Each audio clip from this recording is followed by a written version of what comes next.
Bom dia a todas e todos. Às 10h30, às 10h43 do dia 3 de junho de 2019, havendo o número regimental, declaro abertos os trabalhos para a 4ª audiência pública da Comissão de Saúde da Alerj, conforme deliberação anterior e edital publicado em 30 de maio de 2019, com a finalidade de discutir a redução grave de leitos da retaguarda, acarretando a superlotação das emergências, bem como o acesso à saúde de pacientes com doenças raras, tal qual fibrose cística. Nós optamos por discutir também em conjunto a questão do fechamento das clínicas da família, porque, como nós sempre estamos trazendo as autoridades para as audiências, eu vou nominar aqui as autoridades que já se encontram presentes, a gente entendeu por estabelecer esses assuntos para que a gente possa aproveitar e otimizar a presença não só das autoridades, mas de todos os representantes que possam contribuir para que a gente estabeleça uma meta e uma nova estratégia. Nesse sentido, eu queria já registrar e agradecer a presença da doutora Fernanda Moraes Daniel Fialho Rodrigues, assessora da Superintendência de Atenção Primária à Saúde, da Secretaria Estadual de Saúde. Gostaria de agradecer a presença da doutora Cláudia Lunardi, subsecretária de Regulação, Controle e Avaliação de Contratualização e Auditoria, da doutora Zaira da Costa, nossa querida presidente do Conselho Estadual de Saúde, da doutora Carla, Migovski, pode ser? Clara Migovski, é isso? Obrigada, doutora Clara. Representante do Conselho Municipal de Saúde no Comitê Estadual de Saúde. Do doutor Franklin Rubinstein, presidente do Sindicato dos Médicos, muito obrigado pela sua presença, e também da doutora Cibele Drummond, que representa nesse ato a Associação Carioca de Assistência à Mucoviscidose, ACAM, Rio de Janeiro. E aí, indagando a secretária da comissão, quem a primeira pessoa a falar, por favor, é a doutora Clara Migovski, que nesse ato representa o Conselho Municipal de Saúde do Comitê Estadual de Saúde. Doutora Clara, a senhora tem 10 minutos, a nossa audiência tem que terminar obrigatoriamente às 12h30, então cada pessoa presente vai falar por 10 minutos, e a senhora tem uma apresentação, e desde já a gente agradece a sua presença e a sua explanação. Muito obrigada.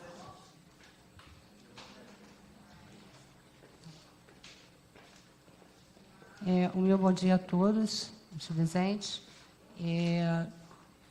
Eu sou doutora, não, viu, deputada? Eu sou professora, tá? E, na verdade, eu estou representando também o Comitê Estadual de Direitos Humanos das Pessoas com Doenças Raras.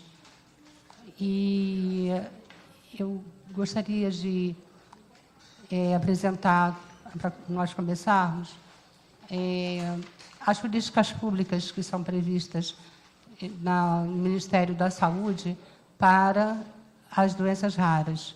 Ela está tentando localizar ali o slide. Mais um pouquinho para cima. Mais um pouquinho para cima. Passa. Pode passar. Aí. Não. Mais o outro. O de cima. Não, o outro. Esse. Tudo que eu vou mostrar agora aqui está no portal do Ministério da Saúde, né? E o que o Ministério da Saúde preconiza em termos de políticas públicas para pacientes com doenças raras. Eu acho que a gente precisa ter esse conhecimento até para embasar a nossa discussão. Segundo o Ministério da Saúde, são consideradas doenças raras aquelas que afetam 65 pessoas em cada 100 mil indivíduos. Estima-se que há entre 6 a 8 mil doenças raras, sendo que 80% delas são de origem genética. E aqui eu queria enfatizar uma coisa bastante importante, que eu costumo dizer na minha fala, que por ser doença genética, né, 80% delas serem genéticas, isso quer dizer que qualquer um de nós, né, numa geração futura, pode vir a conviver com doenças raras na sua família. E algumas doenças raras de origem genética são de manifestação tardia também. Então, todos nós estamos sujeitos a, em algum momento da nossa vida, deparar muito de perto com uma doença rara. Ok? Muito embora sejam individualmente raros, né? Quando a gente pensa no todo, no grupo de 6 a 8 mil, nós temos um número muito maior, né? E elas geralmente não têm cura, são crônicas, progressivas, degenerativas e podem levar à morte. No entanto, um tratamento adequado é capaz de reduzir complicações e sintomas, assim como impedir o agravamento da evolução da doença e a evolução da doença. Atualmente, no Ministério Público, no Ministério da Saúde, existem apenas 36 protocolos clínicos e diretrizes terapêuticas relacionados às doenças raras. Ele é feito prioritariamente na atenção básica, o atendimento, principal porta de entrada do SUS, né, como nós sabemos, e se houver necessidade, esse paciente será encaminhado para uma unidade especializada de média ou alta complexidade. Os custeios, né, ou o custeio dos procedimentos, são feitos através do Fundo de Ações Estratégicas de Compensação e é repassado aos estados, Distrito Federal e municípios, a partir da portaria de habilitação dos serviços ou serviços e produção dos respectivos procedimentos no sistema de informação ambulatorial. Os gestores estaduais e municipais também podem contribuir com recursos próprios, né, na oferta da assistência e cuidado. Pode passar? Infelizmente, nós só temos 8 centros de referência em doenças raras. No Rio de Janeiro, nós só temos o Instituto Fernandes Figueira, que só atende criança. Existem outros 3 centros que estão pleiteando habilitação, que é o Gafreguinle, o Hospital Universitário da UFRJ e está me faltando um. O IED. O PPMG também, então são 4, porque o IED parece que também está.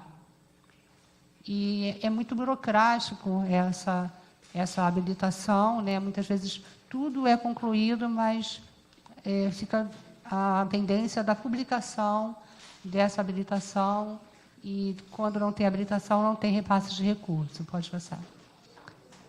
Para essa política de doenças raras, as doenças raras foram classificadas em 2 grandes eixos, né? O eixo 1, que são os das doenças de origem genética, e o eixo 2, das não genéticas. Para a implementação dessa política, foram incorporados inicialmente 15 exames de biologia molecular, citogenética e imunoensaios, além do aconselhamento genético, e 3 procedimentos de avaliação diagnóstica por eixo na tabela de procedimento SUS. Mas, até o momento, pelo menos aqui no Rio de Janeiro, os doentes raros não têm acesso a esse serviço. Bom, agora, as linhas de cuidado, que é a temática dessa audiência. Começa estruturada pela atenção básica e atenção especializada. Atenção especializada ambulatorial e hospitalar no cuidado às pessoas com doenças raras. Serão responsáveis por ações preventivas, diagnósticas e terapêuticas aos indivíduos com doenças raras. Pode passar. E ainda tem os centros especializados em reabilitação de dificílimo acesso e atenção domiciliar, que também a gente desconhece que essa ação tenha realmente efetividade. Pode passar. Pode passar, porque aqui é a incorporação de novos... o que temos na realidade, né? Qual é a realidade do doente raro? Número de doenças raras muito maior do que o número de protocolos clínicos, só 36. A dificuldade no diagnóstico precoce, por conta da entrada assim, na atenção básica, muitas vezes os médicos não conseguem identificar, porque realmente de 6 a 8 mil são muitas doenças, então nós precisamos ter uma capacitação.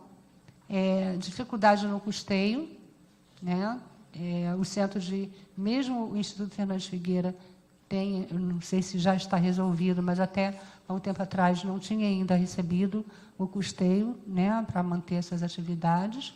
O número reduzido de centros de referência, dificuldade de acesso a procedimentos, dificuldade de acesso a aconselhamento genético e dificuldade de acesso à reabilitação, atendimento familiar e também o atendimento de urgência e emergência, né, que é muito complexo às vezes. Pode passar. Dificuldade de acesso às novas tecnologias, que aí eu falo mais sobre o modelo atual das novas tecnologias. Eu não vou mais usar os slides e agora vou falar um pouquinho das experiências enquanto presidente da Associação Carioca de Distrofia Muscular, que é uma doença rara. Eu tenho acho que duas experiências que podem servir como um exemplo bem interessante em relação ao que vai ser discutido aqui. Algum tempo atrás eu tive um menino um rapaz, né, com distrofia muscular de Duchenne, numa fase aguda de infecção respiratória.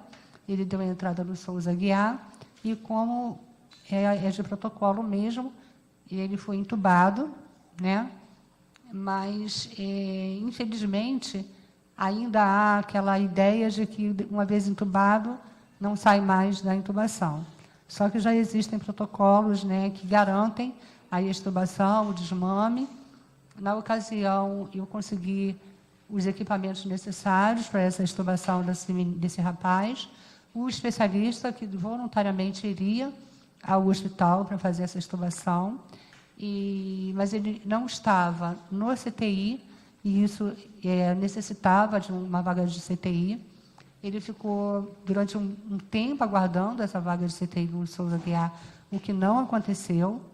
Ele acabou sendo transferido bastante tempo depois para o CTI no Rabo Gazola, e quando ele foi transferido não havia mais condições de extubação. E esse menino ele está até hoje preso a um respirador, ficou 2 anos ocupando leito no Hospital Rabo Gazola. A família lutou na justiça, conseguiu um home care, hoje ele está com o home care em casa. E uma outra situação, que é a de um menino com osteogênese. A osteogênese é a doença dos ossos de vidro, na qual a fratura acontece com muita facilidade. Esse menino, ele sofreu uma queda, fraturou um membro, estava na UPA a Ilha do Governador, né? E essa doença ela tem uma característica muito singular, que da mesma forma que a fratura acontece com facilidade, eles também consolidam com muita facilidade. Então, se o osso não estiver bem posicionado, essa consolidação acaba provocando uma deformidade óssea que não vai ter mais retorno, né? Então, há uma necessidade urgente dessas crianças serem transferidas para um hospital em que haja uma expertise no assunto e que sejam operados o mais brevemente possível. Ele foi transferido para um hospital na Barra da Tijuca, se não me falha a memória, o Lourenço Jorge, e a última notícia que eu tive é que houve algumas complicações, né? Então, na verdade, eu sempre bato na mesma tecla, né? A gente precisa investir muito em política pública no que se refere a doenças raras e, principalmente, em questão de capacitação e facilitar o reconhecimento dessas doenças raras na questão do diagnóstico e também a questão de uma intervenção eficiente, né? E de acordo com a necessidade da patologia. Os pacientes com distrofia muscular, quando eles chegam em crise respiratória, muitas vezes eles são colocados na oxigenação, o que acaba provocando um coma e a morte. Então, existe uma série de procedimentos que precisam ser tomados e principalmente, passa pelo conhecimento dos dos médicos em relação aos procedimentos a serem efetuados com esses pacientes no momento de uma urgência e de uma emergência. E a gente percebe que a dificuldade do acesso a um leito de um hospital especializado, muitas vezes é um fator complicador na vida desses pacientes. Tá? Essa é mais ou menos o que eu teria para dizer, tá? E estou à disposição para aquilo que eu tiver condições de responder, estou à disposição para responder. Bom, eu queria muito agradecer a sua fala e queria pedir que a gente, só pedindo para a gente guardar exatamente essa dificuldade, né, para que isso vai ser objeto de uma indagação que eu vou fazer ao final, para a gente tentar construir aqui, quero agradecer aqui a presença da doutora Thaisa Guerreiro, nossa querida defensora pública, que cuida da área da saúde, só para a gente tentar construir aqui alguma estratégia que possa fazer com que a gente consiga superar isso. Quero agradecer aqui a presença eu acho que é Clém Carvalho, do gabinete da deputada enfermeira Rejane. É Glória, desculpe, sim. Agradecendo aqui a presença da assessoria da deputada enfermeira Rejane, agradecendo aqui também o doutor Anderson Fagundes, da Secretaria Estadual de Saúde. Tem uma representação do gabinete do deputado Luiz Paulo, que, desculpa, eu não consigo entender, é Jorge Braz, pode ser?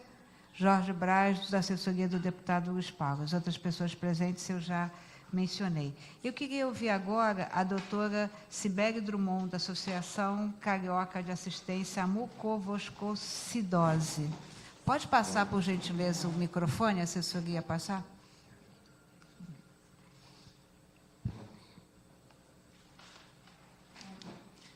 Bom dia a todos, né? Primeiramente, eu gostaria de agradecer à doutora Marta Rocha pela oportunidade de estarmos aqui, né, discutindo um tema de grande relevância para as doenças raras.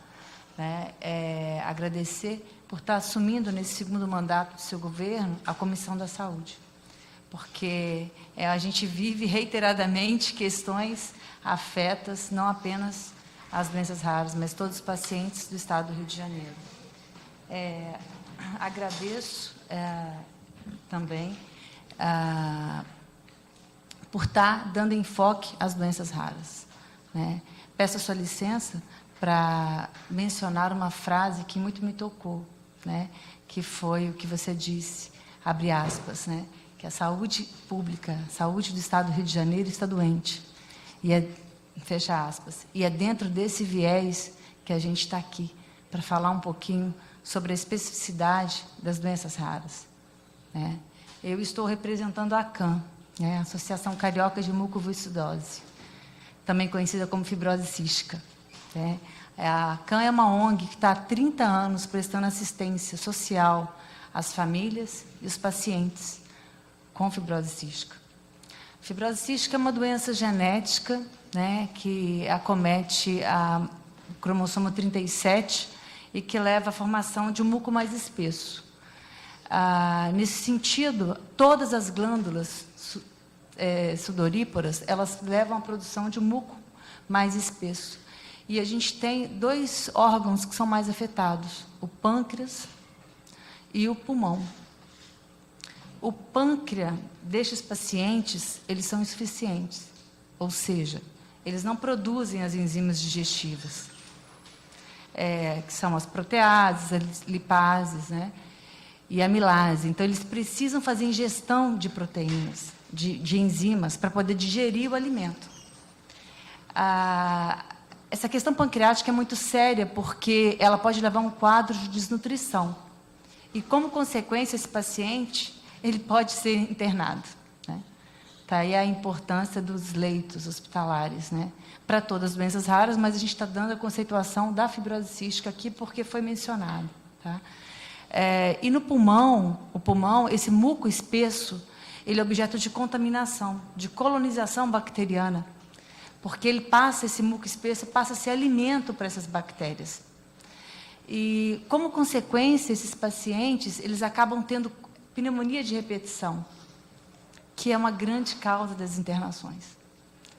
Esses pacientes, eles ficam em torno de, os ciclos de internação, de descolonização, na verdade, gira em torno de 14 dias, 28 dias. Nós temos pacientes que chegam a ficar até 6 meses internados. Temos também pacientes, adolescentes, que já fizeram 6 internações anuais para tratar dessa colonização bacteriana.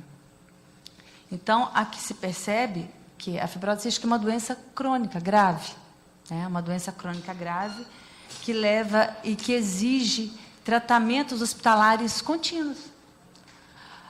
Se a gente considerar o verão do Rio de Janeiro, o verão, temperaturas altas, isso vai levar a eles uma desidratação que pode ser severa, que vai acabar por exigir uma internação para reposição desses eletrólitos, que eles perdem muito eletrólitos no suor. Se considerarmos a questão da desnutrição, né, o uso inadequado dessas enzimas, elas também podem gerar um quadro de desnutrição grave. Em alguns casos, nós temos pacientes que são submetidos à gastrostomia, que é aquele botão que eles colocam no estômago para melhorar o quadro nutricional. Então, aí temos atrelados a internação, procedimento cirúrgico e pós-operatório. E o caso mais comum, né, que são essas colonizações pulmonares, né, e isso, sim, vem acarretando bastante preocupação, porque hoje nós vivemos um problema muito sério, que foi o que a Clara vem mencionando, essa falta de condições para a internação desses pacientes e essas transferências que vêm acontecendo, algumas são até mesmo prejudiciais, né? Temos hoje um problema de conhecimento da equipe médica, que desconhecem as doenças raras, que desconhecem a especificidade dessas doenças, e a importância hoje que a gente vem discutindo no Comitê, né, de Direitos Humanos, sobre a importância dessa capacitação desses médicos que estão ali na atenção básica. Então, o nosso problema é muito sério e envolve, né, uma lesão muito grande ao direito fundamental, à vida e à saúde desses pacientes, né? Se nós considerarmos esse viés dessa proposta, dessa propositura dessa audiência, né, é importante a gente lembrar do conceito desses leitos de retaguarda, né, previsto na Portaria 2395 de 2011, que vem assegurando a importância de considerarmos a atenção, a localização desses leitos para melhor acomodar os pacientes.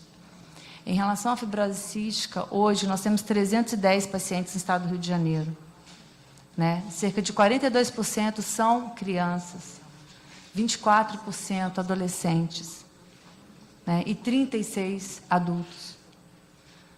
Temos pacientes distribuídos tanto na cidade do Rio de Janeiro, né, que corresponde a 42% destes todos, de 310, e 58% ao longo de todos os municípios. Então, isso é um viés que devemos considerar não apenas para a cidade do Rio de Janeiro, como também para os municípios, que vêm atendendo todos os pacientes de maneira geral, né, as doenças raras.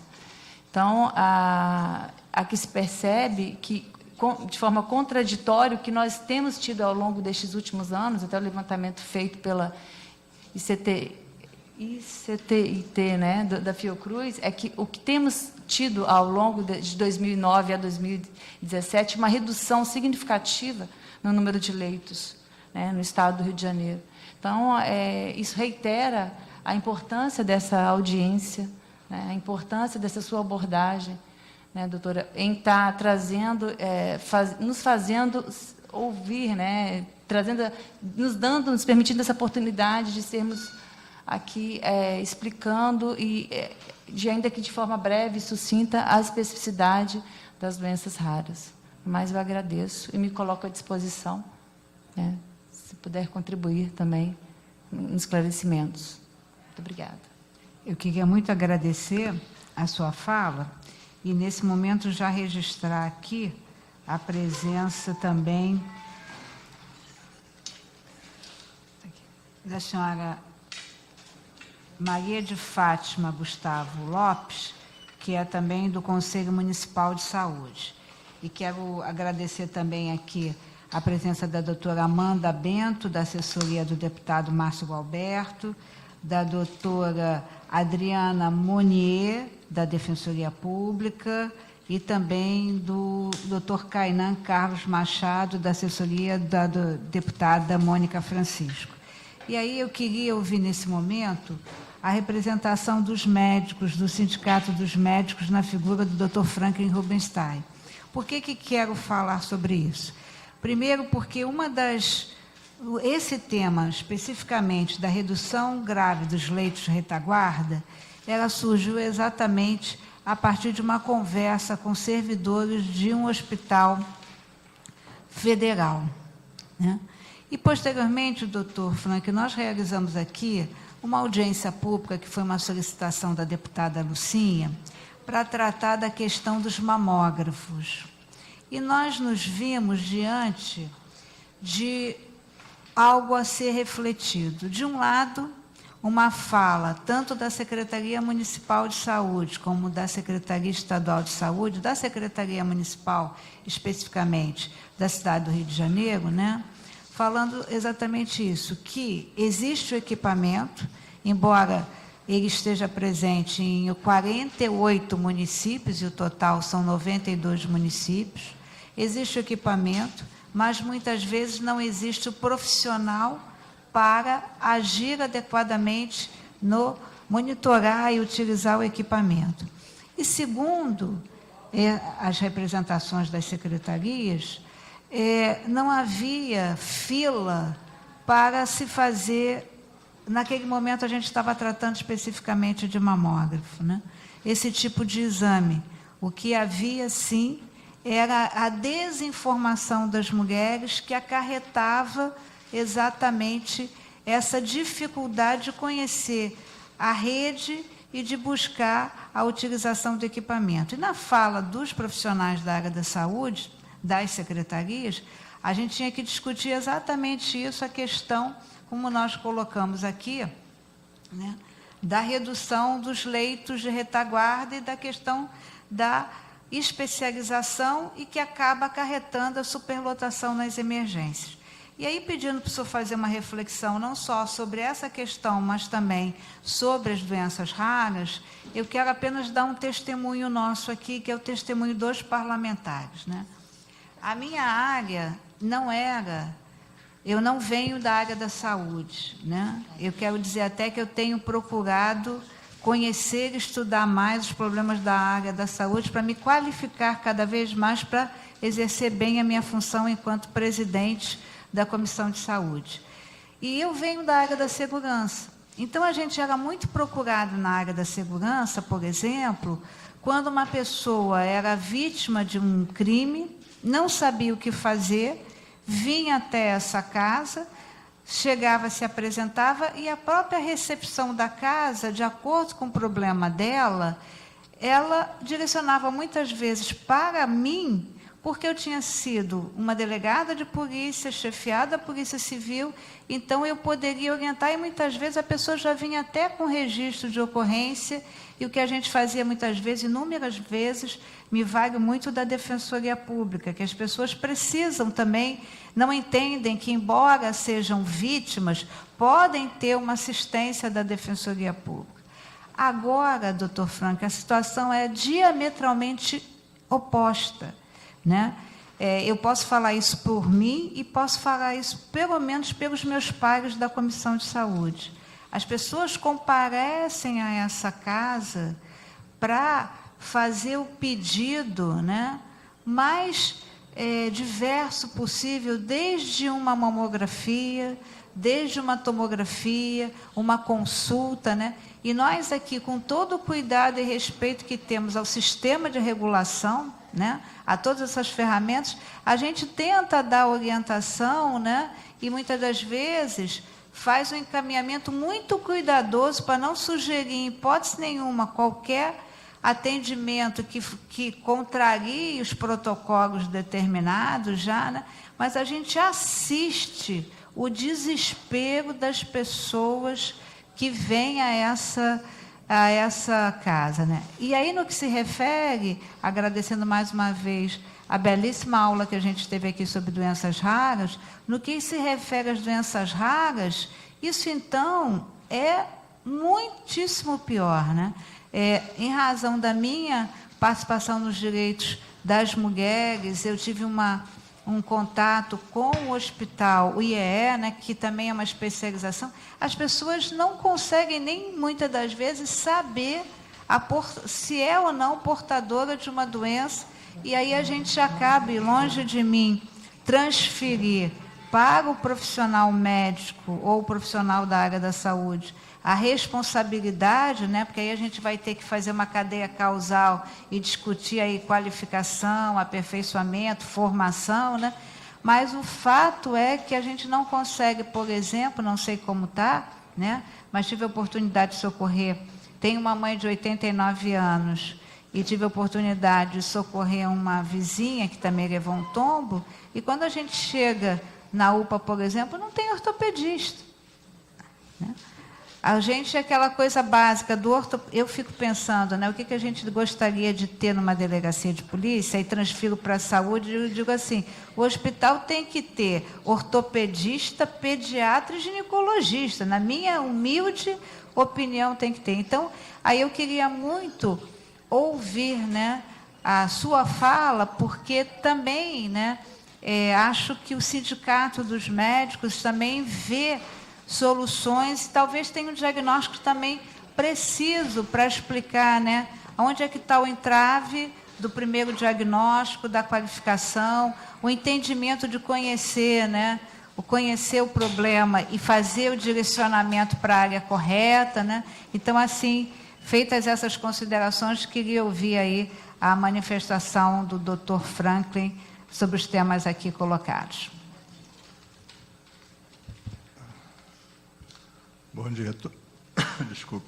Bom dia a todos. Eu queria cumprimentar e parabenizar a deputada Marta Rocha por estar convocando essa audiência pública sobre um tema tão importante como esse. Agradecer à senhora Clara, à senhora Cibele, que me ensinaram bastante hoje, sem dúvida alguma. A minha área profissional é saúde mental, então esses conhecimentos estão um pouco distantes de mim. Mas as condições de atendimento não estão distantes, certamente.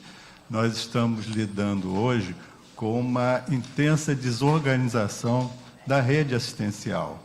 Nós estamos lidando hoje com principais unidades de atendimento sendo gerenciadas por organizações sociais. Essas organizações sociais, elas se conduzem de uma forma muito desorganizada, muitas vezes, e sem critérios de, por exemplo, de admissão, de seleção dos próprios profissionais.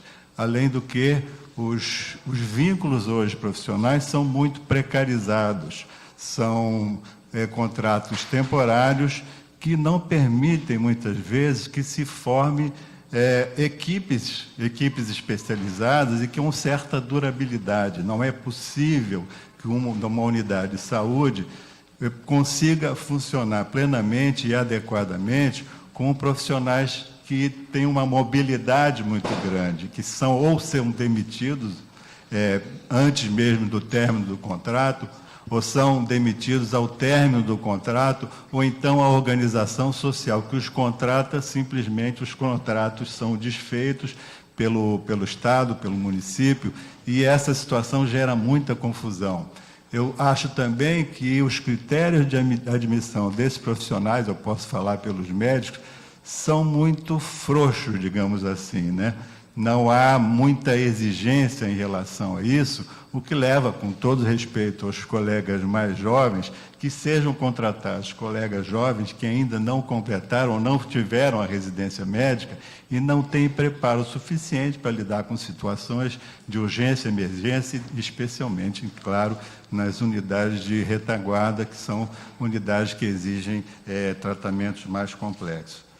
Na minha trajetória profissional, que já é longa, né? Afinal de contas, eu sou um profissional, no que diz respeito ao Sindicato dos Médicos, eu sou o diretor mais idoso, né? Mas nós temos uma diversidade muito grande de colegas e muitos que trabalham na atenção básica, na saúde da família, e que têm a sua atividade frequentemente prejudicada pela questão profissional, pela questão dos vínculos, pela questão salarial. Agora mesmo, mais uma vez, como acontece anualmente, nossos colegas estão se reunindo em assembleia no nosso sindicato para discutir as suas condições de trabalho, para discutir questões salariais, de atraso de salário, falta de pagamento, enfim, até mesmo de assédio por parte das direções em relação aos nossos colegas que têm atividade nessas unidades e muitas vezes trabalham, inclusive, em situações de risco. É comum, né, como eu tenho em casa também uma outra profissional de saúde, da área, e que todo dia antes de sair de casa, tem que consultar o ATT, né, para saber aonde tem tiroteio, para saber por onde ela deve entrar na Fiocruz, onde ela trabalha, se é pela Avenida Brasil, se é pela Leopoldo Bulhões, e isso cria uma situação de estresse muito grande também, esse perigo também da ação do profissional nas entidades de saúde, nas comunidades mais carentes, gera uma situação de tensão muito grande, né? E que tem levado muitos profissionais, muitos colegas a adoecerem, por causas ligadas diretamente às condições de trabalho. E que não só por causa do perigo em si, mas pela falta de insumos, pela falta de manutenção nos equipamentos, não é só pela falta de profissionais capacitados para lidar com esses equipamentos. A falta também de manutenção é comum, o que faz trazer a paralisação, a exclusão da capacidade de atendimento de muitos leitos, porque não há como atender essas pessoas. Ao longo da minha trajetória profissional, eu acho que eu estava falando sobre isso também, eu fui ouvidor e diretor da Anvisa. E lá, muitas vezes, na qualidade de diretor-presidente substituto, eu era levado a ter de assinar autorizações de importação de remédios muito caros, obtidos essa autorização de compra, né, judicializada, né, por parte de juízes que muitas vezes era evidente que aquela indicação não era precisa, não estava correta, mas que obrigava o sistema público à importação desses medicamentos e que se via claramente que não seriam efetivos no tratamento dessas pessoas. E não eram assinaturas em cima de quantias baratas, não. Era muito caro. Às vezes, de uma vez só, R$150 mil, isso há mais de 10 anos atrás. Eu acredito que essas doenças, inclusive por serem raras, são também negligenciadas nas suas pesquisas e na produção de medicamentos que possam, pelo menos, atenuar o sofrimento dessas pessoas, desses pacientes. E, especialmente na área da saúde mental, eu gostaria também de poder evidenciar a falta de atenção nessa área, né? Não só para atendimento daqueles que são portadores das doenças raras, e claro que uma doença tão grave, né? E tão incapacitante, em muitos casos, suscitam questões importantes na área da saúde mental. Depressão, angústia permanente e também de orientação às famílias, né, de como lidar com esse aspecto da saúde mental desses pacientes que são portadores de doenças crônicas, de deficiências muito evidentes que certamente preocupam as famílias desses pacientes. Voltando um pouco às condições de trabalho, eu acho que é uma pena, né, que o Conselho Regional de Medicina não esteja hoje aqui presente, uma vez que é responsabilidade do Conselho a fiscalização das condições de trabalho, da presença ou não dos insumos básicos, da possibilidade de utilização dos insumos básicos, dos equipamentos, da manutenção, dos ambientes hospitalares. Tudo isso cabe à fiscalização do Conselho de Medicina e, certamente, nós podemos trabalhar em conjunto com os conselhos, não só na defesa do exercício profissional dos médicos e também dos demais profissionais da área da saúde, no sentido de algo que já foi realizado há muitos anos atrás. O Conselho Regional de Medicina, há mais de 25 anos, realizava visitas periódicas a hospitais e centros de saúde que não estivessem em condições mínimas de funcionamento. E essas visitas eram feitas até com um certo alarde, acompanhados pela imprensa, acompanhados pela vigilância sanitária e divulgados, né? Muitas vezes essa pressão exercia algum efeito no sentido que se deslocasse recursos para essa área. E o que nós estamos vendo agora é justamente, como já foi falado, o fechamento de instituições, de equipes da saúde da família e com uma suposta, né, reorganização da rede, o que não está acontecendo. Profissionais estão sendo demitidos e não estão sendo admitidos outros com a mesma capacitação que possam lidar com essas situações. A gente vê inúmeros postos de saúde, instituições de atenção básica, atenção familiar, que não têm profissionais. As pessoas procuram e são recebidas por agentes comunitários de saúde, quando eles estão lá, quando eles existem, são contratados, ou por outros profissionais de saúde, e não há a presença do médico. Ou porque o médico tirou férias e não havia substituição, porque o médico teve que se licenciar também por qualquer motivo, ou porque não existe realmente a contratação naquele momento desses médicos. Enfim, são inúmeras as possibilidades que a gente poderia, e eu acho que vão ser também enunciadas por outros representantes importantes de outras entidades, e que pode ser alvo também de uma discussão. O que me ocorre também é uma propaganda que eu tenho visto na televisão, que cada vez que eu vejo me revolta muito. É uma propaganda da prefeitura que diz que está fazendo certo. Então, é uma propaganda muito bonita, colorida, que se passa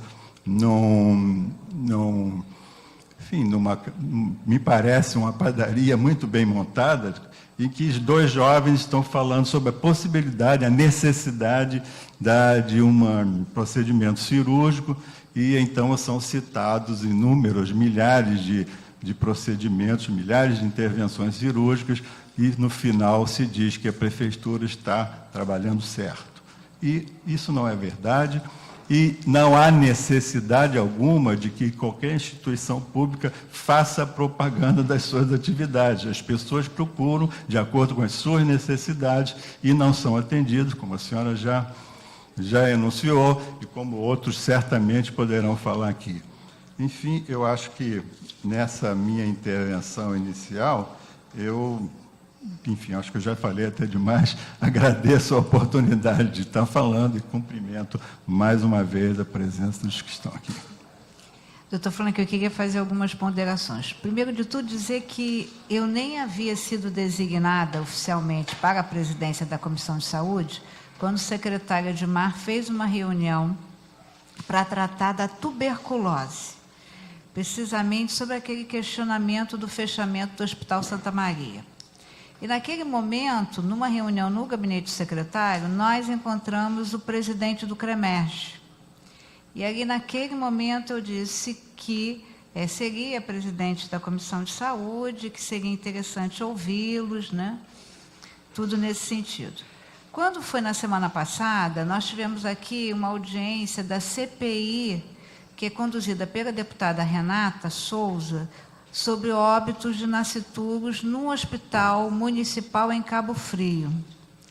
E aqui estava presente o CREMERGE, porque o CREMERGE, ele fez, não sei se o senhor acompanhou, uma intervenção, fez uma solicitação de uma intervenção, a intervenção foi feita, e a preocupação da presidente da CPI, deputada Renata, e de todas nós, era... A intervenção ela foi muito mais feita pensando nas condições de trabalho que seriam ofertadas, né? Mas o que aconteceria com aquelas mulheres que pudessem chegar, já que o hospital que passou a ser o hospital de referência foi o hospital de São Pedro da Aldeia ou Iguaba, um desses dois municípios. E aí o CREMERGE, na representação que estava, até falou do distanciamento que havia entre essa Casa de Lei e o CREMERGE. E eu tive a oportunidade de narrar essa reunião. Em todas as nossas audiências, eu sempre chamo o CREMERGE. E hoje, mais uma vez, o CREMERGE foi chamado na figura do seu presidente, né? É claro que a gente entende que não é necessariamente o presidente, que venha um diretor e esse diretor tenha a oportunidade de explanar. Então, eu quero lamentar, mais uma vez, a ausência do CREMERGE, mas apenas lhe dizer que, efetivamente, o CREMERGE foi chamado, eu quero dizer, pela terceira vez, porque, diante da afirmação feita pelo diretor na audiência pública, eu suscitei que, inclusive, era importante uma reunião entre o CREMERGE e a Comissão de Saúde. A segunda questão que eu quero colocar é que, quando o senhor falava das OS, eu me lembrei aqui de um querido amigo médico que já faleceu, o doutor Aloysio de Freitas, né? E que fazia uma análise muito pertinente sobre as OS, né? Mostrando o seguinte, o quanto a taxa de administração era a coisa mais importante no contrato, né? E não necessariamente o que o senhor colocou aqui sobre a qualificação, sobre os critérios de seleção, né? Sobre os direitos trabalhistas, né? Então, eu quero lhe dizer que, a pedido do deputado Jair Bittencourt, nós estaremos aqui fazendo uma audiência pública só para tratar das OS. E seria muito importante que o sindicato nos ajudasse a construir essa audiência, né? Que eu acho que, com as informações do sindicato, se o senhor já puder passar antecipadamente, acho que vai contribuir muito para a gente construir essa audiência corretamente. E aí dizer às nossas duas companheiras aqui que nos antecederam que eu tenho um projeto de lei que trata sobre a necessidade, né, de cursos exatamente nas unidades de emergência para, de forma a capacitar os profissionais da área da saúde quanto ao tratamento e encaminhamento de pessoas cujas doenças são consideradas pela Organização Municipal de Saúde como doenças raras. Aí me vali das informações que a senhora trouxe daquele quantitativo de 65 em 100 mil habitantes, e aí queria me permitir deixar, como esse projeto é de 2019, está caminhando aqui pela Casa, na Comissão de Constituição e Justiça, mas vou me permitir pedir para fazer cópia, e aí queria ouvir as senhoras, né, o que a gente pode agregar e aperfeiçoar o projeto, e também encaminhar para o sindicato, também para que o sindicato se manifeste e diga o que a gente pode apreciar, porque, se for o caso, eu mesma, enquanto signatária do projeto, posso também oferecer emendas que possam, e nesse sentido seria fundamental aí a participação de todos. E aí, para depois ouvir as representações, eu queria ouvir aqui a doutora Zaira, que realizou, Zaira da Costa, presidente do Conselho Estadual da Saúde, que na última sexta-feira, no último final de semana, se eu não estiver equivocada, realizou aqui a conferência estadual, né?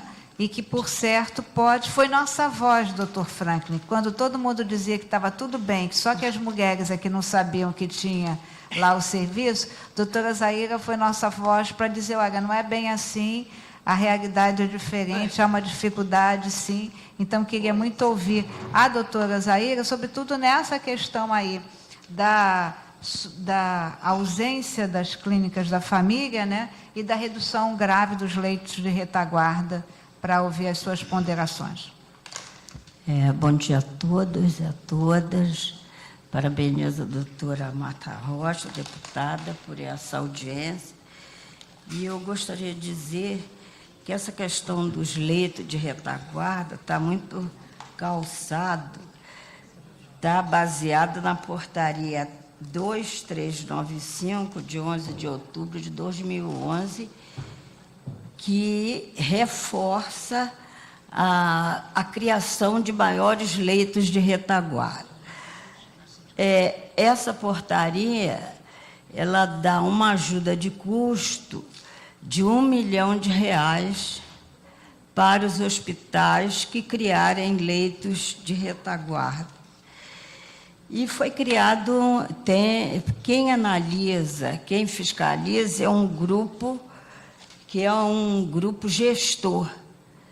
E também deveria ser criado, e eu gostaria depois da resposta da Secretaria de Saúde, um comitê também que acompanharia, junto com esse grupo gestor, a fiscalização desse projeto, desse programa. E até hoje, ontem, quando eu vi o seu convite, eu fui procurar esse comitê, e ninguém sabia do comitê.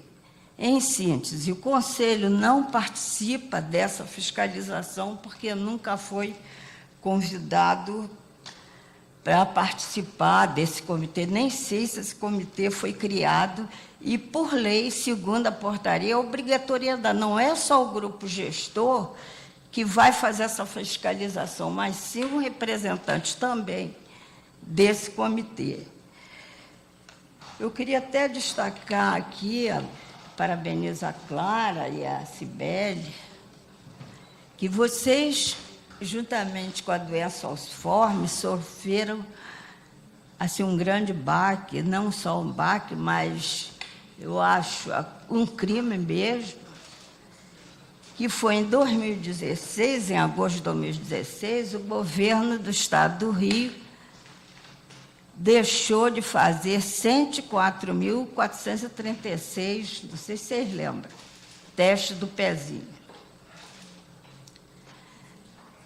Então, foi de agosto de 2016 até março de 2017, quando, desestabilizando o IED, que foi uma coisa muito séria, então o IED não teve condições, não teve infraestrutura para realizar esses exames.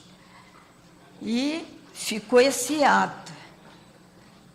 Acontece que o repasse do Ministério da Saúde continuou vindo. Continuou vindo. Aí, depois, de março de 2017, foi feito um convênio com a APAE. Aí eu pergunto, onde estão essas crianças de doenças raras? O que foi feito por essas crianças de doenças raras? Eu tenho, assim como em parceria com as associações de fibrose cística, né, FENDIL-CETUNURI, e também eu sou presidente da Associação de Doenças Falciformes. Então, foi a maior crueldade cometida contra as crianças no Estado do Rio.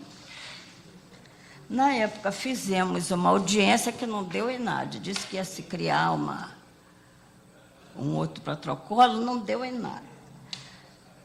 Agora, o problema é que essas crianças, algumas estão aparecendo agora totalmente lesadas, outras foram a óbitos que nós nem sabemos.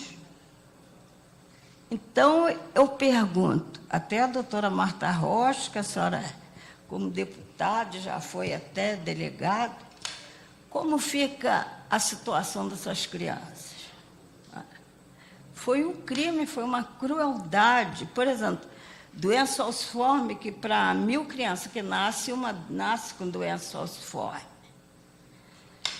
Olha, muitas crianças estão aparecendo até agora sem exames, e eu me dou muito com a Simone, que é de Mães Metabólicas, vocês conhecem, e ela disse que ela que tem feito uma fiscalização em cima dessas crianças.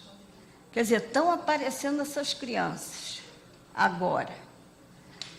Então, eu queria que a doutora Marta Rocha tomasse como iniciativa qualquer empreendimento nesse sentido, de que se resgate essa criança. Esse ato, que foi feito dessas crianças nesse ato?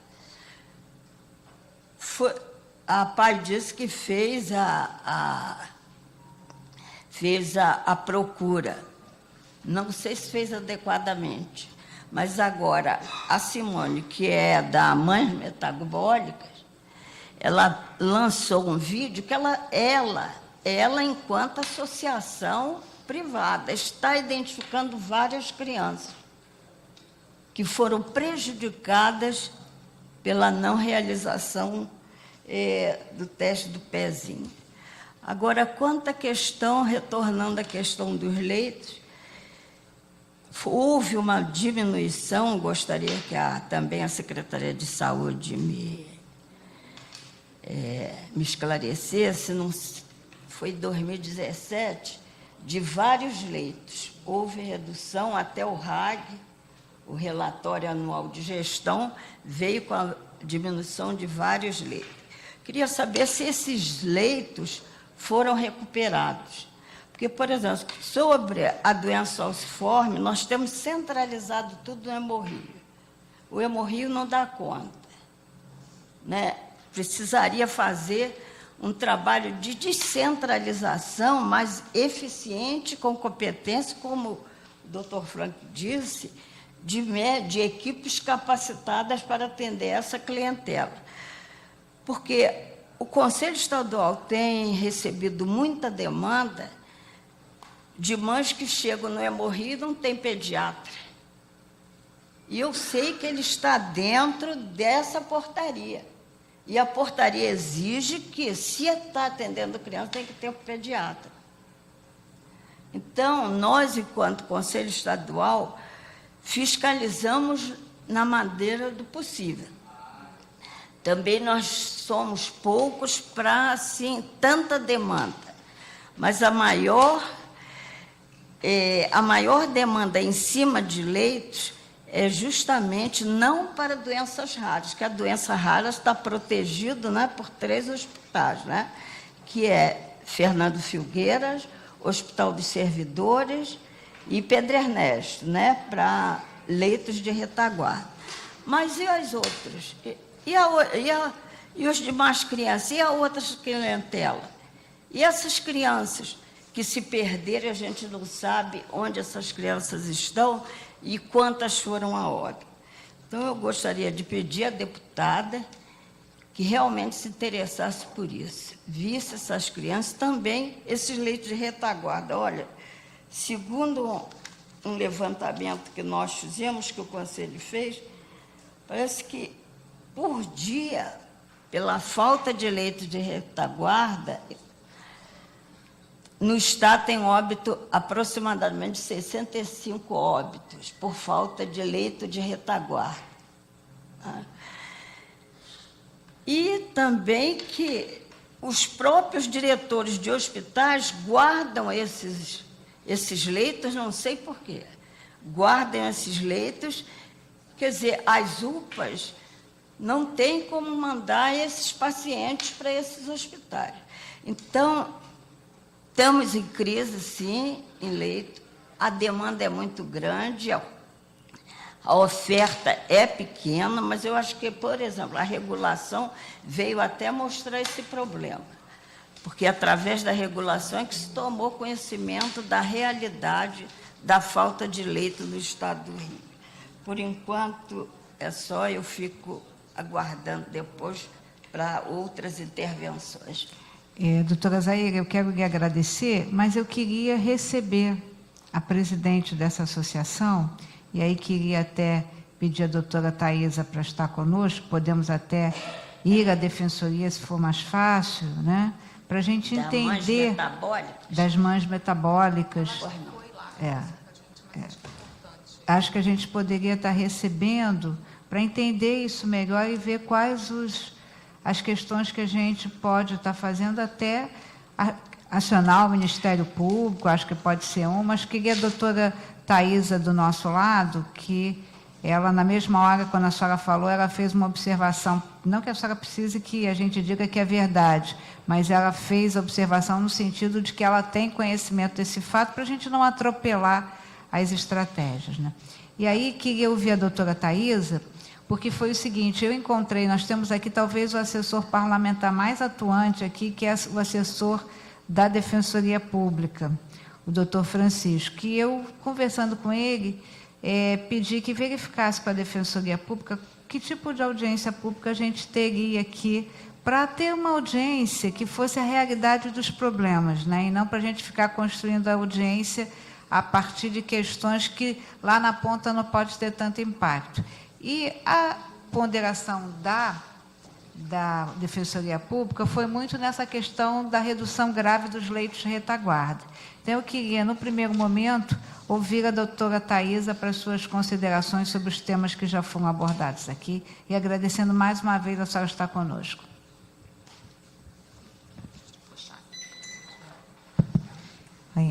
Bom dia a todos. Queria agradecer mais uma vez, deputada, o convite, tá? Pela sua sensibilidade de ter realmente feito essa audiência pública sobre um tema que, ao ver a Defensoria, é hoje um dos principais, né, entraves para que a gente tenha uma rede municipal, estadual, funcionando de forma adequada, né, permitindo que os pacientes tenham realmente a integralidade no tratamento no SUS, né? Ou seja, entrando pelas clínicas da família, entrando pelas portas de atenção, urgência e emergência, e tendo direito à continuidade do tratamento, né, nos hospitais, né, com leitos de retaguarda em número suficiente e adequado para garantir o atendimento dessa população. Alguns dados, né, a Defensoria Pública já vem atuando há muito tempo nesse tema, com grande dificuldade de resolução, inclusive no Poder Judiciário, tá? São ações civis públicas, normalmente, pela complexidade, que se arrastam por anos, tá? Então, que a gente atua junto com o Ministério Público do Estado, pedindo, e assim, por que leitos de CTI? Né? Que essa ação civil pública ela enfrenta muito déficit de leitos de TI, porque todos os estudos demonstram que o déficit de leitos de retaguarda existe, mas, sobretudo, nos leitos de terapia intensiva. Tá? É aqui, nesse tipo de leito, que está maior desigualdade estrutural no SUS, saúde pública e privada, e é onde nós temos maior déficit. Então, por exemplo, já em 2007, o Globo, lá atrás, havia denunciado que havia 61% de leitos apenas, tá, do que era preconizado pela OMS no município do Rio. Em 2010, tá, o Tribunal de Contas do Estado fez um relatório que subsidiou a ação civil pública proposta pelo Ministério Público do Estado, no qual nós atuamos como assistentes litisconsorciais, denunciando falta de 349 leitos de UTI adulto e pediátrico no estado do Rio. Tá? Esse DEF foi confirmado também pelo Ministério da Saúde. E a SES, à época, informou que, de fato, não sabia identificar ainda exatamente, né, por falta de sistemas informatizados de informação suficientes para conseguir, né, delimitar o déficit exato de leitos de UTI, mas havia 218 pacientes em fila, isso já em 2010, aguardando leitos de terapia intensiva.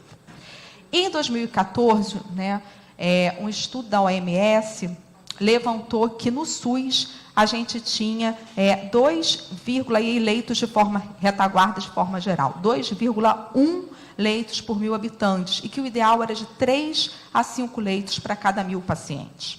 Tá? Em 2015, a gente oficiou a Secretaria de Estado de Saúde e a resposta foi de que havia um déficit de leitos de terapia intensiva de 359 a 3.322, porque na época utilizava-se a portaria 1101, que dava um parâmetro de 4% a 10% de leitos de UTI. Então, você tinha o mínimo e o máximo, mas o déficit existe.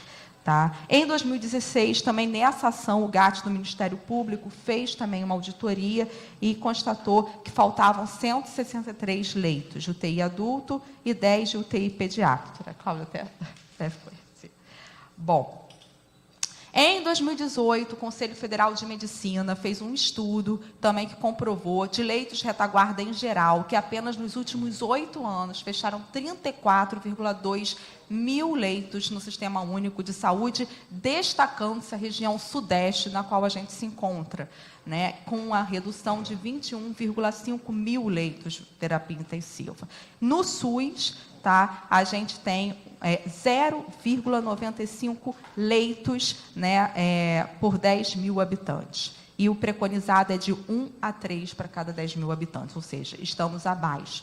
19 estados não têm leitos de terapia intensiva em números suficientes para atender a demanda, destacando-se o estado do Rio, diz o estudo, do Rio de Janeiro, que tem a maior proporção de desigualdade entre leitos de CTI SUS e não SUS. Né? Desigualdade estrutural é muito forte, principalmente na capital do Rio de Janeiro. Estudos em 2015, 2016, a gente teve uma mudança na portaria de parâmetro, né, de cobertura assistencial para leitos e também para outros serviços, que agora era a portaria 1101 e hoje ela foi revogada pela 1631.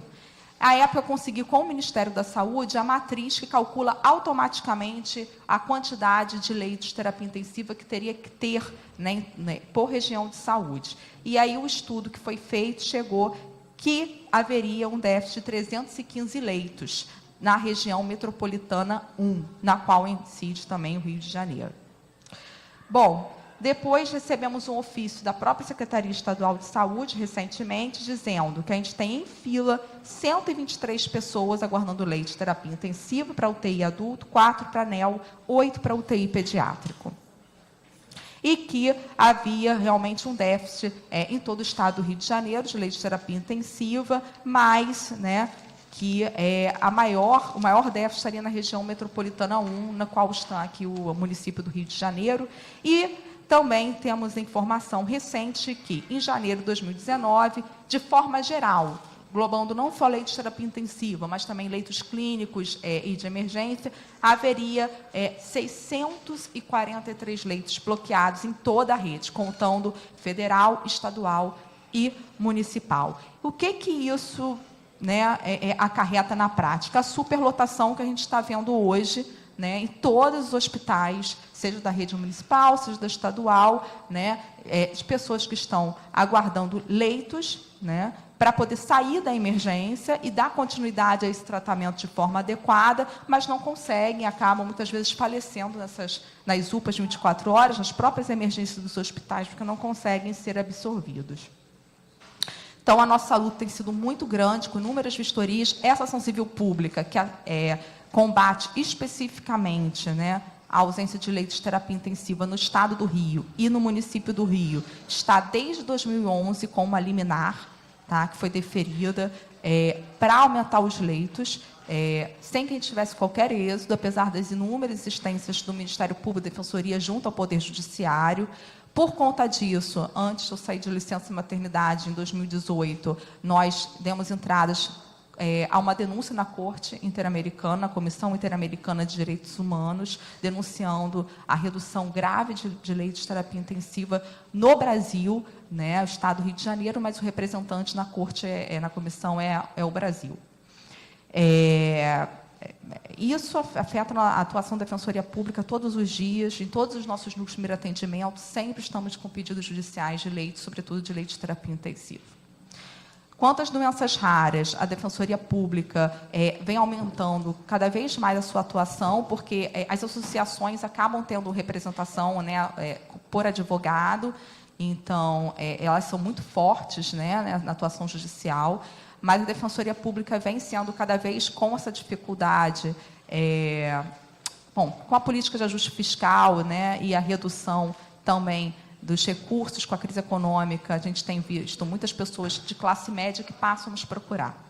Então, a gente vem atuando cada vez mais nessa política das doenças raras, e o que a gente sinaliza, né, não só de acesso a leitos, mas a grande dificuldade de acesso aos medicamentos, que se dá principalmente porque as políticas de registro na Anvisa, né, de um medicamento, o procedimento de registro na Anvisa de um medicamento e de incorporação pela Conitec para que seja viabilizado o fornecimento no SUS, são, né, procedimentos, a Maria Clara sabe, né, a Cibele também, são procedimentos que lidam com estudos para comprovar segurança, eficácia e custo-efetividade, que demandam inúmeros, né, estudos com casos clínicos com um grupo populacional volumoso. Isso não acontece nas doenças raras.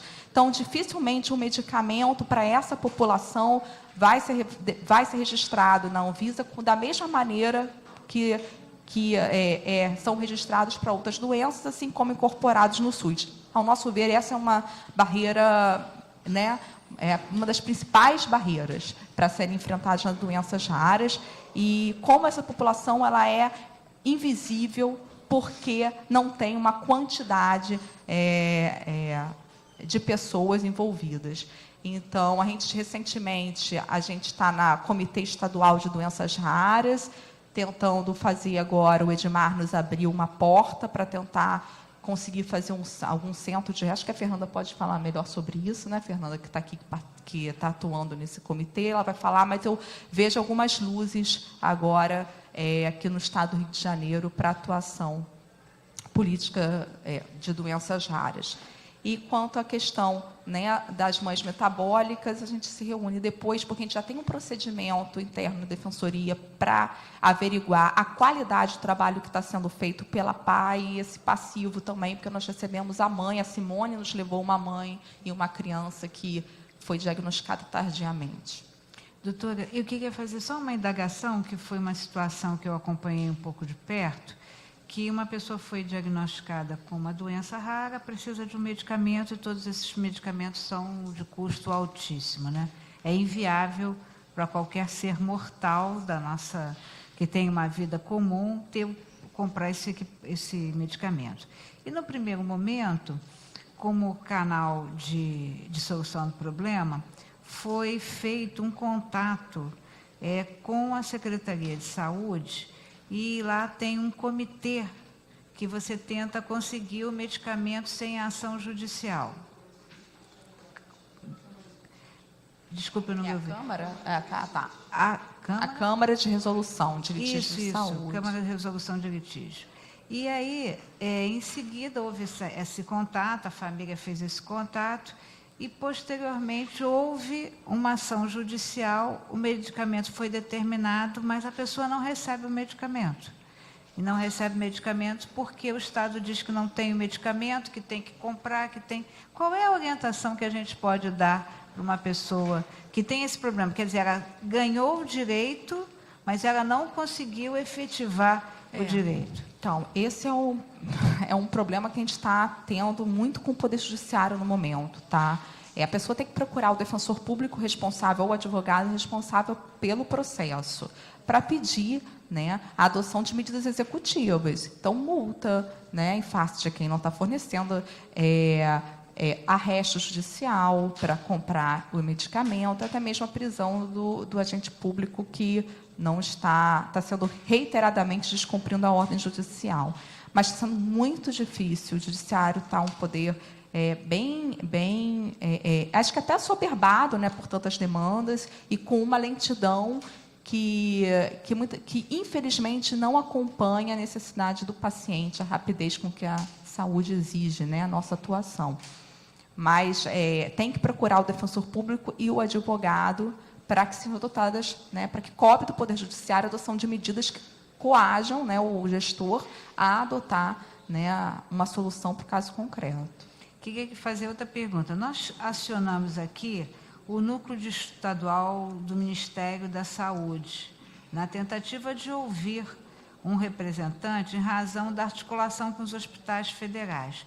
E eu recebi hoje pela manhã um zap do Dr. Marcelo Lambert dizendo que o órgão foi extinto.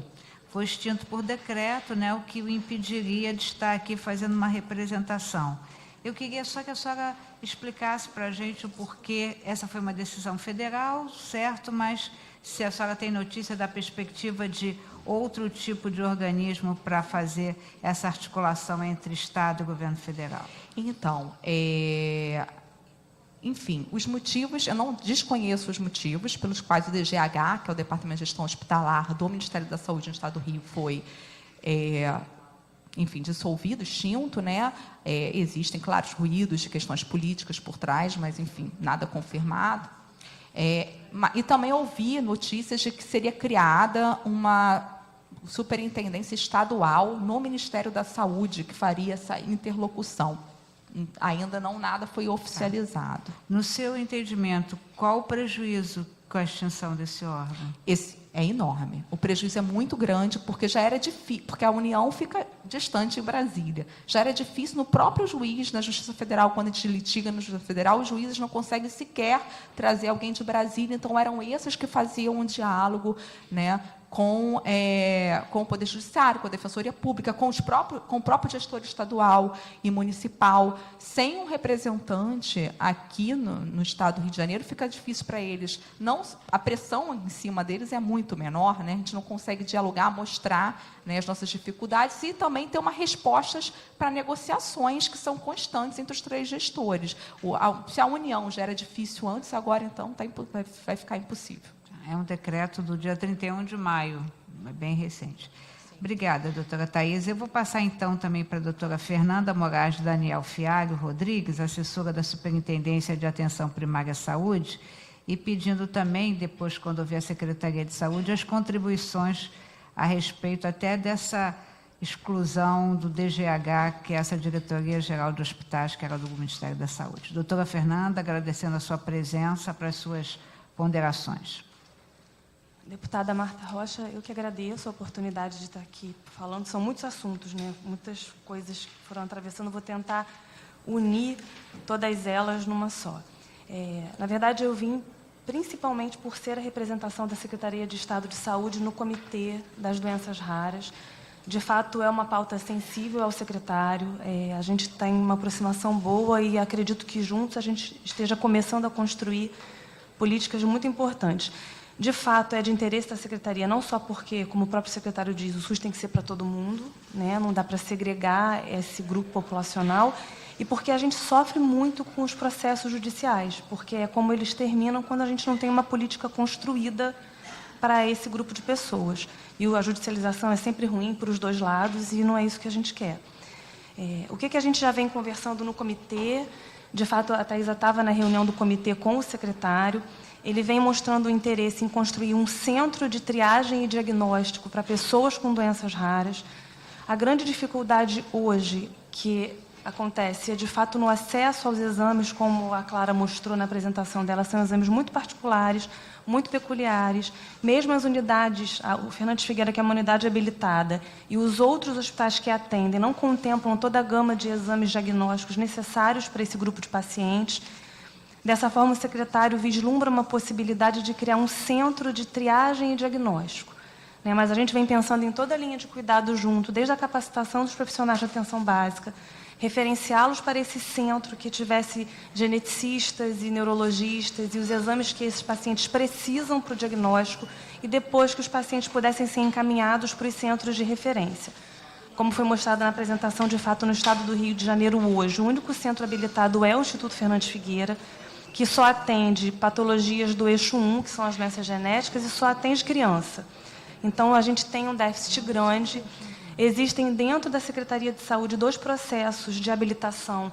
Um é o do Gafreguinle, que também está pleiteando habilitação para o eixo 1. Outro é do Hospital Universitário da UFRJ, que está pleiteando habilitação para o eixo 2. A gente esbarra na dificuldade do Ministério da Saúde em habilitar, porque quem bate o martelo final da habilitação é o Ministério. Então, a gente conta com a ajuda de todo mundo para fazer essa força. Doutora Fernanda, quais são, o que se refere ao eixo 1 e ao eixo 2? O eixo 1 são as doenças genéticas, que compreendem 80% dos casos de doenças raras, são as anomalias congênitas, os erros inatos de metabolismo. E o eixo 2 são as doenças autoimunes, inflamatórias e infecciosas raras. As habilitações que estão hoje dentro da Secretaria são totalmente pertinentes. A Superintendência de Atenção Especializada, Controle e Avaliação, que é a SAECA, já deu parecer favorável, mas o processo fica indo e voltando do Ministério da Saúde com inúmeros questionamentos. É difícil demonstrar para o Ministério a necessidade. Hoje, a gente, enquanto Secretaria Estadual de Saúde, esbarra nas mesmas dificuldades que o paciente esbarra. Para a gente incorporar no SUS todo o planejamento terapêutico, toda a linha de cuidado, a gente precisa que o Ministério dê uma diretriz, que crie protocolos clínicos e diretrizes terapêuticas, que hoje só tem para 30 e poucas doenças, para todas as outras, para que a gente possa trazer para o SUS o atendimento. Mas é a vontade do secretário, o projeto vai sair do papel, elas estão participando do grupo de reuniões, e a gente vai conseguir conduzir essa política para pessoas com doenças raras. Numa perspectiva muito favorável. Final de 2020. Porque a gente precisa, a gente esbarra em todas aquelas dificuldades, né? Fiscalização, responsabilidade fiscal de contratação de pessoal, estruturação de um novo serviço, mas é fato que a gente vai construir, porque para a gente também é muito ruim. Os pacientes ficam sem uma referência e a gente sendo demandado... Então, em tese, seria, se eu sou paciente ou acompanho um paciente que tem já foi a 200 médicos, não conseguiu o diagnóstico, alguém falou de uma doença rara, vai haver um centro de referência. Já se tem ideia onde poderia ser? O secretário, na reunião, levantou a possibilidade de fazer onde hoje funciona o IASERJ, no Maracanã, que é um ambulatório que tem um ocioso, um espaço que a gente poderia utilizar. Mas, então, é uma possibilidade que é até bem centralizada ali no Maracanã. Sim. Tá? Então, seria uma possibilidade. Quanto à redução de leitos, isso impacta não só nos pacientes com doenças raras, como para toda a população. A gente estava aqui conversando, de fato, houve redução de leito. Mas pensar só em aumentar o número de leitos para o que a gente precisa para cumprir o que seria exigido, talvez seja um equívoco, se me permitem falar assim. O que a gente precisa é que o paciente não chegue no hospital nesse estado e que não fique todo esse tempo internado, né? Também a Secretaria Estadual de Saúde vem tentando reforçar os leitos de retaguarda no Hospital Anchieta, que hoje está utilizado com metade da sua capacidade, e reacender o Eduardo Rabelo, que é um hospital também que está subutilizado. Onde fica o Eduardo Rabelo? Campo Grande? Campo Grande. Mas para isso precisa de reforma, de obra, mas isso já está pautado pela Secretaria de Saúde. Essa gestão voltou a financiar os hospitais do interior pela PAI, pela política. Então, a gente acredita que, reforçando os hospitais do interior do Estado, a gente também vai diminuir a demanda na Metropolitana 1, que é onde é mais grave a questão da redução e da superlotação das emergências. O secretário também vem cofinanciando o Hospital da Posse, que é o Hospital Geral de Nova Iguaçu, porque a Baixada Fluminense também é uma região crítica que acaba respingando aqui no município do Rio a demanda grande de atendimento. Então, a gente vem tentando implementar essas políticas para dar conta do entorno, para diminuir a sobrecarga da Metropolitana 1. Tá. E a história do Getúlio Vargas, que teria uma nova... Está em processo de transição. Por isso, inclusive, que o doutor Perrota, que é o superintendente, não está aqui hoje. Ele está lá no Getúlio Vargas hoje. Tá, mas a ideia do Getúlio Vargas seria... Só porque a gente está gravando. Está em troca de OS, de Organização Social de Saúde. Acho que dia 15 que entra... Dia 15 agora de junho entra a nova OS, que vai gerir o hospital, e está nesse processo de transição. Tá, mas ele teria seria dado a ele algum outro objetivo? Não. A proposta é de levar o atendimento de emergência adulto para o que hoje é a UPA Penha, porque eles funcionariam num complexo UPA Penha, Hospital Getúlio Vargas. O Getúlio Vargas tem uma questão estrutural, de estrutura física difícil, é um hospital muito antigo. Então, até para adequar o atendimento como deve ser, a ideia é levar o atendimento de adulto para a UPA Penha, a emergência de adulto para a UPA Penha, e manter no Getúlio Vargas, no prédio do Getúlio Vargas, só o atendimento de emergência pediátrica. Mas não vai haver redução de leito, mudança de perfil, nada disso. É só uma coisa do fluxo do atendimento. Pode eu interromper, pode continuar. Não, deixa eu ver se tem mais alguma coisa para dizer. Acho que é isso. Sobre a triagem neonatal, a gente vem conversando sempre, só para esclarecer, na ocasião da interrupção, que foi realmente dramática, houve um mutirão no Hemorrio de chamada dos pacientes presencialmente para que eles fossem avaliados. A triagem neonatal tem uma faixa etária para acontecer. Depois dessa idade, não adianta mais triar, porque os pacientes muito provavelmente já estarão doentes. Então, como houve de fato a interrupção, tinha um passivo grande de exames sem terem sido feitos. Qual é o motivo da interrupção? Falta de insumos na época, né? A dona Zara sabe melhor do que eu, até porque eu não estava na gestão na época. E falta de insumos, e a IED parou de fazer os exames. O IED deixou de receber insumo da Secretaria de Saúde. Ele fez até essa denúncia ao Conselho e ao sindicato. E aí a PAI, que é a atual prestadora, assumiu esse passivo, mas realmente já tinha quase 6 meses de exames sem serem realizados, o que comprometia a qualidade dos exames e perdia o sentido até do ponto de vista técnico fazer aquele exame. Então, teve uma resolução da SES na época que convocou os pacientes presencialmente para que eles fossem examinados.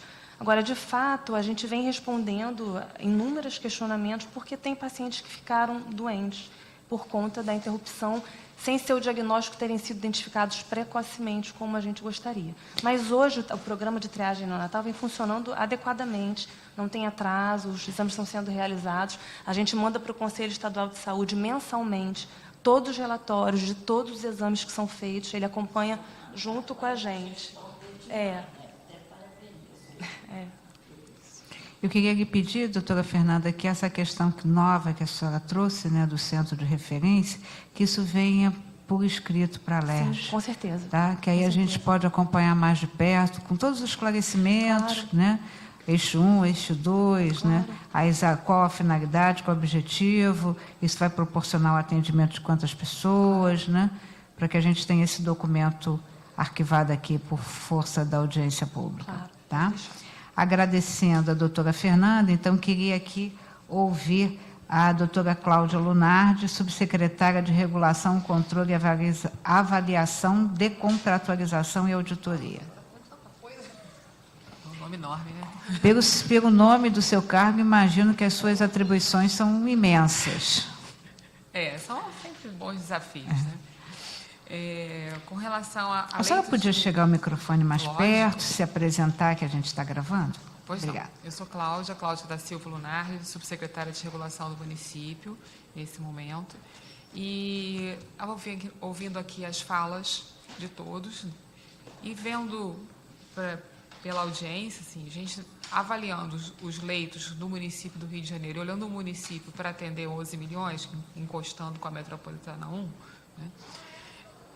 O número de leitos absolutos... Doutora Cláudia, eu sei onde está a Metropolitana 1, mas como nós estamos gravando, a senhora pode especificar, por gentileza? Significa a Baixada Fluminense, tá? Quando a gente fala de Baixada Fluminense, eu vou falar de 6 milhões de pessoas, mais o restante, a gente chega perto de 11 milhões de pessoas, né? Juntando toda a Baixada Fluminense.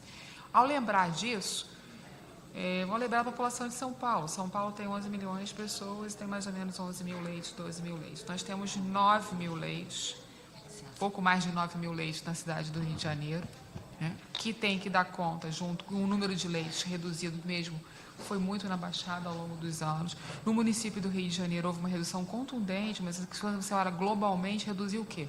Reduziu 17% dos leitos clínicos. Mas aonde reduziu faz diferença. Reduziram leitos estaduais, reduziram leitos federais. Quando o leito é cirúrgico, reduziu muito o leito cirúrgico, realmente. Obrigada. Pronto?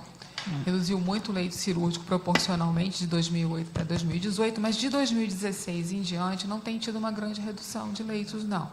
Correto? Quando você olha para o leito do município, que é leito só da esfera municipal, a gente teve um discreto aumento de 2% de leitos em relação aos demais entes, federais e estaduais. Isso, sobretudo, porque a gente teve municipalização de unidade, né? Quando eu olho, eu estou falando no retrato dos sistemas oficiais, e quando eu vou olhar para esses leitos, a gente teve um incremento, a entrada no Parque Municipal do Albert Schweitzer e a entrada no Parque Municipal do Rocha Faria faz com que o município do Rio tenha um discreto incremento de leitos. Ele é o único que cresceu. Ele cresceu por municipalização, ele não cresceu porque ele criou Leitos uma novos. unidade nova. Exatamente, ele cresceu por adesão de leito. O leito clínico não teve uma redução muito grande, mas essa redução é importante, porque ela reduziu em qualificação de leito. A gente sempre fala muito de leito, que leito não é cama. Cama é um lugar que o doente deita, mas ele pode deitar na cama da sua casa, né? A gente fala de leito, é leito qualificado, gente, cuidado, para tomar o cuidado. Esse quando você olha toda a forma, a dificuldade de leito de retaguarda hoje, é muito mais por performance desse leito, ou seja, aquele leito que deveria ter um giro, deveria rodar a cada 10 dias, o leito de CTI a cada X dias, ele demora mais tempo para ser liberado para um novo paciente. E isso, ao acontecer isso, ele para a cadeia do sistema. Quando ele diminui, quando eu demoro mais tempo para dar alta no paciente, significa ou que ele está entrando muito mais grave do que deveria estar entrando, e aí todas as cadeias assistenciais, de alguma forma, não estão sendo suficientes para conter o paciente, desde a atenção básica, o ambulatório da atenção especializada, e aí ele agrava. Ele pode estar entrando pela porta da emergência, e como reflexo, a emergência fica mais. Então, a gente tem, quando olha para a retaguarda de leito, a gente tem que olhar para toda a cadeia assistencial e tentar atuar o tempo todo nessa cadeia. E não só em ampliar o número de leitos. A ampliação do número de leitos, ela dá um momento de desafogo, mas é momentâneo, porque você precisa atuar em toda a cadeia assistencial. E isso é muito sério, né? Quando você tem mudanças, a gente vê isso agora, a gente vê esse momento. Estava olhando aqui os dados do Complexo Salvador do município. A gente tem tido gradativamente menos oferta de leitos, já apresentei isso no CREMERG, desde 2016 em diante, 17, 18, menos leitos sendo ofertados ao município do Rio de Janeiro, ao complexo regulador municipal. Portanto, ele transfere menos. Não tem como. Quando você olha o quantitativo de leitos, eu tenho leitos que têm uma qualidade que a gente também não consegue transferir ao paciente. Por quê? Porque ele é pouco qualificado. Meu doente é mais grave do que o leito que existe. Aí você não consegue ocupar, grosseiramente falando. E isso é que a gente fala de qualificação de leito. Quando a gente fala de cuidado, pacientes de cuidados prolongados, como são os casos de portadores de doenças raras, quando agravam, a gente tem muito paciente crônico, né?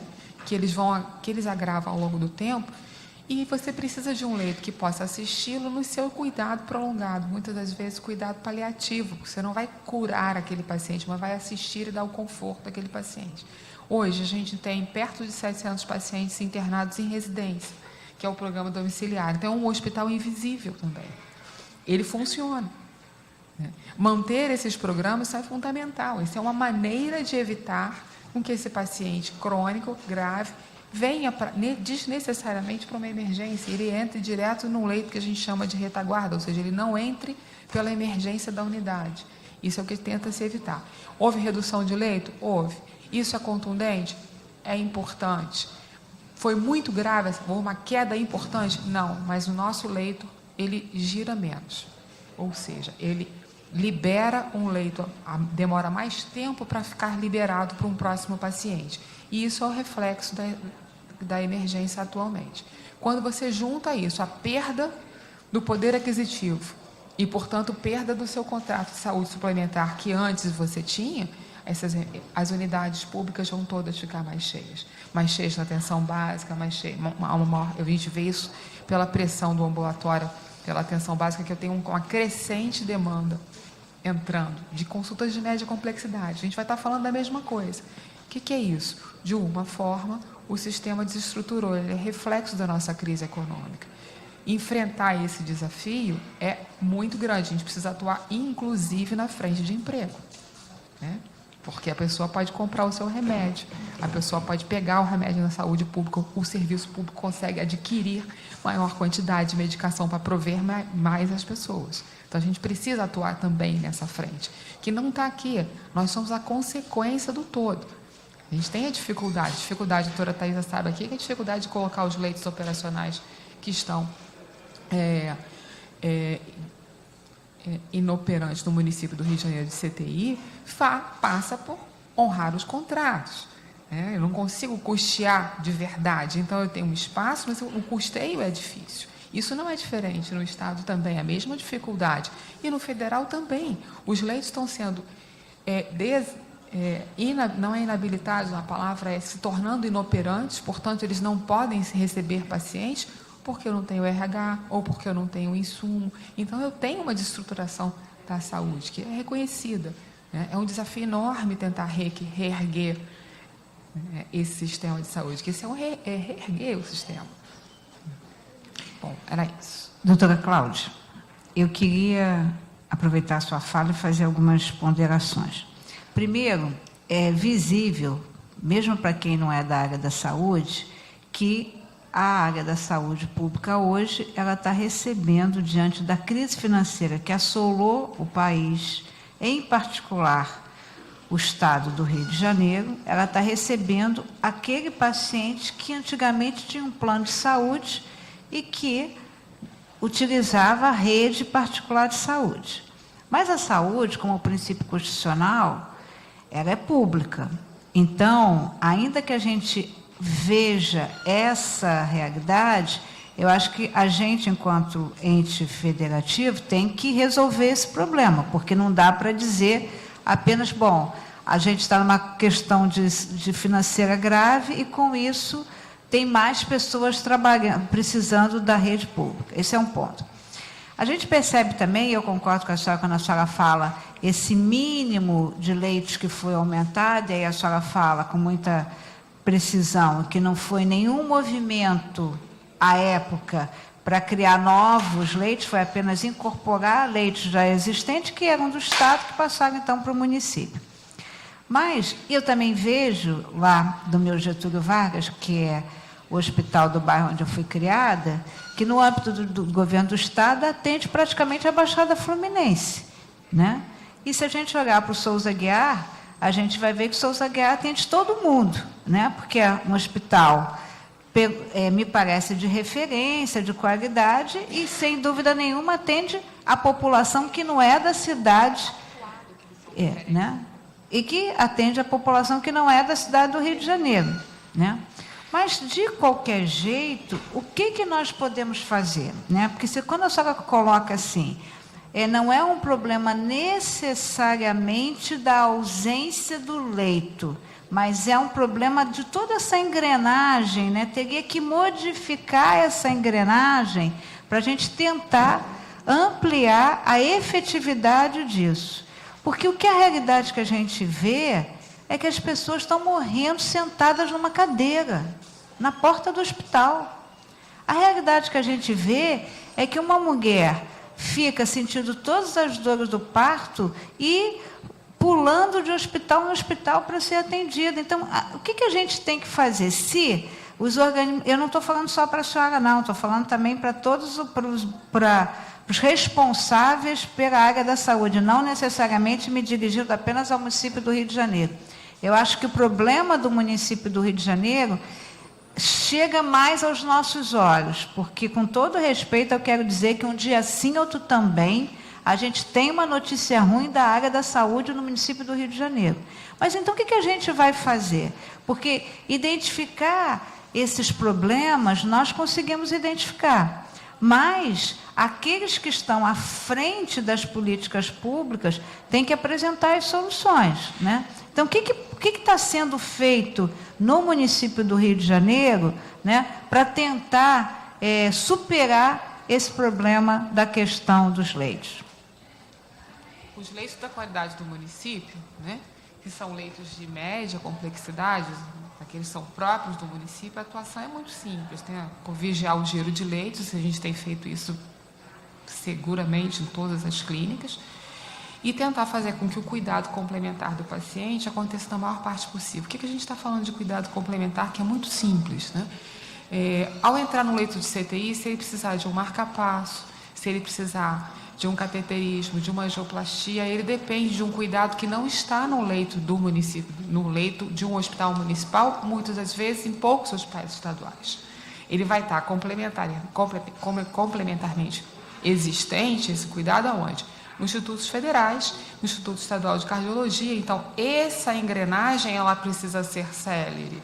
Ou seja, todos esses equipamentos têm que funcionar, estarem potentes para funcionar. Isso, num leito de CTI, é fundamental. A gente está falando eu estou falando de uma maneira muito simples, né? Porque a urgência e a emergência, ela vai acontecer, o complexo atua, leva o paciente para assistência, é o menor problema. Mas, ao chegar no leito de retaguarda, que a gente chama de uma enfermaria, ou do CTI, esses cuidados que não estão dentro das unidades públicas, na sua maior parte das vezes, não tem um hospital que tenha todo o cuidado.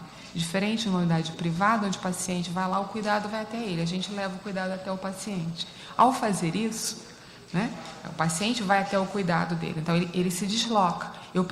A gente precisa que essa integração e funcionamento, mais do que a integração dos três entes, seja bem azeitada. Bem azeitada. Não pode faltar o marca-passo aqui, não pode faltar o cateterismo ali, não pode faltar a angioplastia lá, o RH nessas unidades complementares tem que estar funcionando adequadamente. Quando eu falo do leito oncológico, eu estou falando do diagnóstico, então você tem que conseguir fazer todos os exames diagnósticos, e às vezes eles não estão presentes numa mesma unidade. O paciente precisa ser deslocado a isso. Então, o planejamento de ampliação do parque, ele está feito pelos dois entes. Hoje, assim, os complexos reguladores conversam mais, tentam azeitar esse funcionamento, mas nem todos os cuidados existem na mesma unidade. E você conseguir isso à frente é o grande desafio. É feito? É. Então, vigilância para que cuidados você tem de um gestor interno. É gerir internamente o seu leito, ocupar todos os seus espaços vazios e ver onde é que está parando. Porque aquilo que está parando tem que atuar. O município do Rio de Janeiro atuou num planejamento para ampliação, por exemplo, de vagas em clínicas de hemodiálise. Por quê? Porque isso impacta na saída do paciente do leito de enfermaria. Então, isso é ação continuada.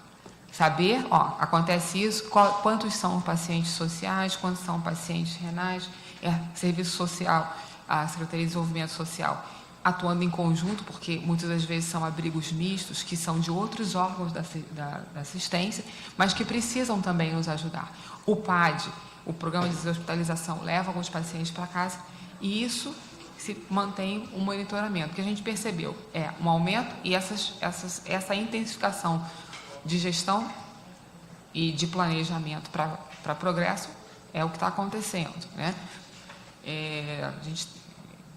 Isso é a parte do gestor, ele tem que fazer isso. A atenção primária, por consequência, ela sofreu um redesenho, vem aí com as suas áreas, enfrenta, nesse momento de transição de contrato, mas isso aconteceu no momento em que se avaliou a produção, ou seja, algumas unidades eram ociosas e outras unidades sobrecarregadas, isso foi realinhado.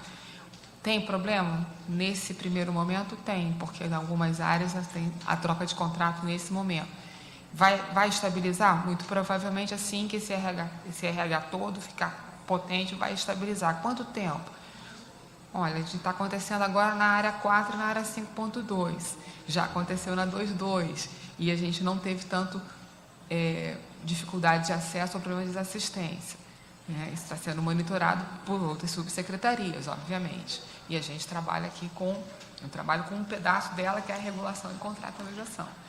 E o que a gente tem no todo, as ações estão sendo feitas. Recomposição de RH, recontratação, ampliação, concurso público ou contrato temporário para poder não deixar as unidades, tanto dos hospitais de retaguarda sem emergência, sem o seu RH potente para trabalhar, assim como os insumos. Isso são ações de gestão. Eu ainda quero lhe fazer outra pergunta, mas quero ouvir a doutora Thaisa, que ela pediu para fazer uma complementação. É que eu esqueci também de falar que a gente fez uma ação civil pública para reabrir os leitos de terapia intensiva do Albert e do Pedro II, tá? Também tem essa atuação, porque ao longo do tempo, como eu falei, não só já existiu o déficit, como vai se fechando, né? E que o Gasola também, né, estava com fechamento no final de 2000, agora já retomou. Mas que, de fato, como a doutora Cláudia, e aí eu queria aproveitar para pedir também, depois, para requisitar o planejamento que vocês têm de reabertura do parque, que você falou dos leitos, já tem esse estudo, eu queria ter acesso. Mas aí depois eu te faço ofício. E, de fato, que a gente é bem importante, a gente não está aqui querendo se miscuir na administração, no sentido de que o gestor tem essa possibilidade de readequar a rede, como ela falou, né? Tem aqui é um hospital que está ocioso, enfim.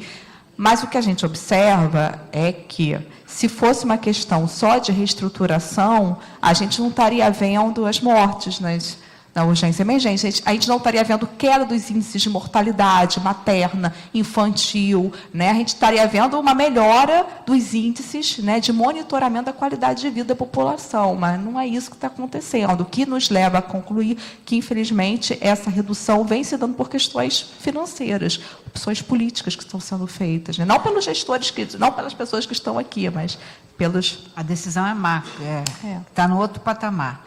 Na linha do que a doutora Thaisa colocou, eu queria também, né, que a Comissão de Saúde recebesse esse estudo sobre a... Isso. E queria fazer uma ponderação novamente, para dizer assim, foi sábia a decisão de fechar as clínicas da família? Porque o que a gente ouve aqui, doutora, é o seguinte... que a emergência acaba recebendo questões que poderiam ter sido solucionadas no estágio anterior. Tá? Só um minutinho, por favor. A gente também ouve muito aqui, quando fala de saúde, a importância da prevenção, né? E na audiência dos mamógrafos, a gente viu a importância do agente comunitário de saúde, para dar a informação e fortalecimento dessa, para que essa mulher possa chegar mais rápido.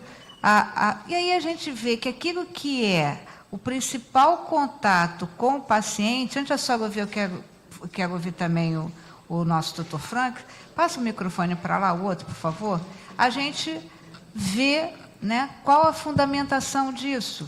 Só um instantinho, doutora, só um instantinho. Tá? E também pensar assim, claro que eu concordo com a senhora que essa engrenagem ela passa por outros ambientes fora da Secretaria de Saúde e passa por outros ambientes fora da estrutura municipal. Mas tem um estudo para dizer aonde a gente precisa fortalecer? Esse contato, ele é um contato republicano, permanente, né? Porque eu vejo muito no serviço público, e quero lhe dizer que eu vim do serviço público, a gente resolvia muitas coisas no âmbito do pessoal, né? Eu precisava lá de um laudo emergencial, eu conseguia muito mais, porque eu tinha trabalhado com alguém daquele instituto do que uma coisa que fosse estruturada, padronizada, né? Então, antes de eu só responder, só para a contribuição do Dr. Frank, por favor. Bom, são muitas coisas que estão sendo tratadas hoje, aqui agora, né? Mas me ocorreu, né, a questão das unidades ociosas e o redesenho que se está promovendo na Secretaria de Saúde Municipal. Já foi dito aqui, né, e todo mundo sabe, né, que a Constituição recomenda que saúde é direito de todos e dever do Estado. E a senhora chamou a atenção, né, ao que é evidente, né, devido ao desemprego, muitos planos de saúde empresariais desapareceram, muitas pessoas deixaram de ser assistidas pelos planos de saúde, e não é só, né, não são só as classes menos favorecidas que frequentam e precisam as unidades básicas. Há uma certa confusão, uma certa perplexidade, né, daqueles que perderam seus planos de saúde e não sabem muito bem ainda lidar com a rede pública. Mas esse redesenho, né, vem tirando também a oportunidade desses que foram beneficiados por plano de saúde, que não são mais, de procurarem as redes. Eu vivi essa situação, inclusive, num prédio em que eu moro, que é um prédio muito grande, na Tijuca, que, algum tempo atrás, né, foi visitado por um agente comunitário de saúde, que deixou um aviso no quadro de aviso, né, sobre a possibilidade, sobre a presença, para quem quisesse cadastrar-se. Enfim, em casa, a nossa empregada se cadastrou e funcionava muito bem. Isso deixou de existir.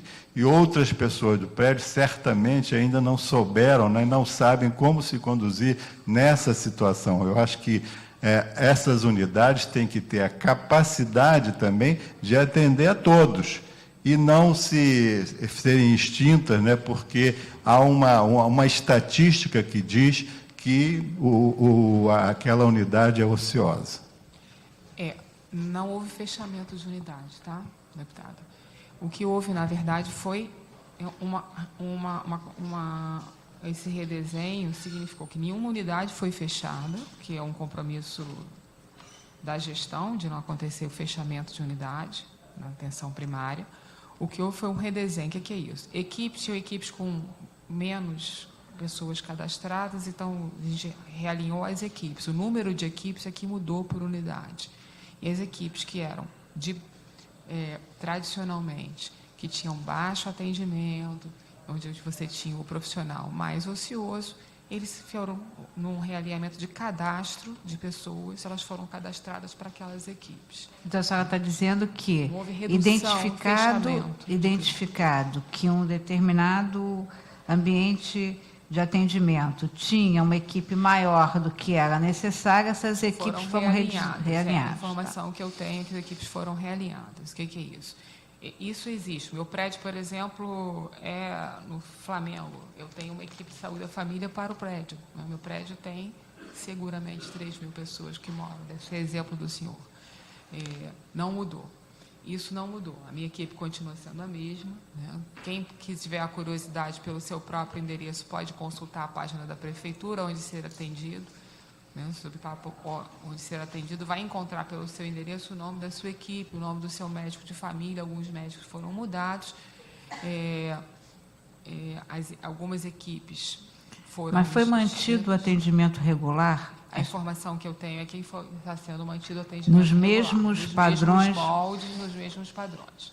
Tá? Ao contrário do que se pensa, o sistema de saúde ele é desenhado para 100% da população. Ele tem que ser desenhado para 100% da população. Nós tínhamos uma cobertura de perto de 70%, houve uma pequena redução, e eu não tenho os números prontos agora, até porque o convite era para leito de retaguarda, mas ela não é de forma contundente. Em algumas áreas, onde ela já tinha uma expansão pequena, aí sim ela pode ficar muito mais angustiada. Clínicas ou equipes com o número máximo previsto em lei, né? Previsto nas portarias ministeriais. Dificuldade existe dificuldade de segmento na média complexidade. Isso é um reconhecimento da Secretaria de Saúde. A gente tem muita dificuldade nessa média complexidade. O que é isso? Passou da atenção primária, ela precisa ser resolutiva, e a gente tem que ter celeridade para chegar na atenção secundária. E essa atenção secundária, que é a clínica a especialidade, ela tem uma redução importante de oferta ao longo de 2016 para frente. Por quê? Porque ela é apoiada na própria rede, né?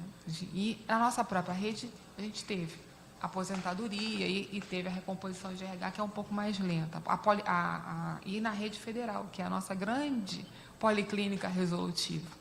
Então, a senhora está dizendo que, aliado aos problemas naturais que a rede municipal tem, né, ligada aos servidores, a rede federal não tem correspondido na medida necessária. Na verdade, porque nós temos um sistema de saúde que está apoiado muito na rede pública própria. E essa rede pública de qualquer ente, federal sobretudo, né? São 6 hospitais federais e 3 institutos no município do Rio de Janeiro. Tradicionalmente, quando você olha a oferta de consultas de média complexidade, ela está muito apoiada nessa rede federal, muito. Qualquer redução, muito apoiada nessa rede federal ou na policlínica municipal. Então, qualquer redução por aposentadoria, redução de recurso, quebra de equipamento, ela desalinha com muita facilidade. O que é isso? Eu tenho uma redução de oferta. Isso acontece. A gente, quando avalia ao longo de 16, 17, 18, vê essa queda, que não é uma queda muito grande, mas é da ordem de 10%, mais ou menos, da oferta, mas chama atenção, porque às vezes é 10% de uma oferta que eu tinha, era única naquela unidade, o profissional aposentou. A gente viu isso algumas vezes na mídia do ano passado, lembra? Os servidores do Estado faziam oftalmologia pediátrica, era o único que fazia determinadas cirurgias e tratamentos. O profissional único aposentou. Até que ele fosse recomposto em contrato, a gente interrompe a oferta. Então, isso acontece. E vamos dizer aqui também que os salários da área da saúde são aviltantes. Exatamente. Né? E aí, querer que esse profissional permaneça mas, assim, não algo esse é além da é expectativa de qualquer sobrevivência. Exatamente. Então, isso é visto, isso é estudado. Você tem um planejamento, por exemplo, a gente tem um grande planejamento que é um chamamento de oftalmologia para acontecer para o ano que vem, exatamente para poder recompor a oftalmologia pediátrica, o setor de transplante, porque já se percebe.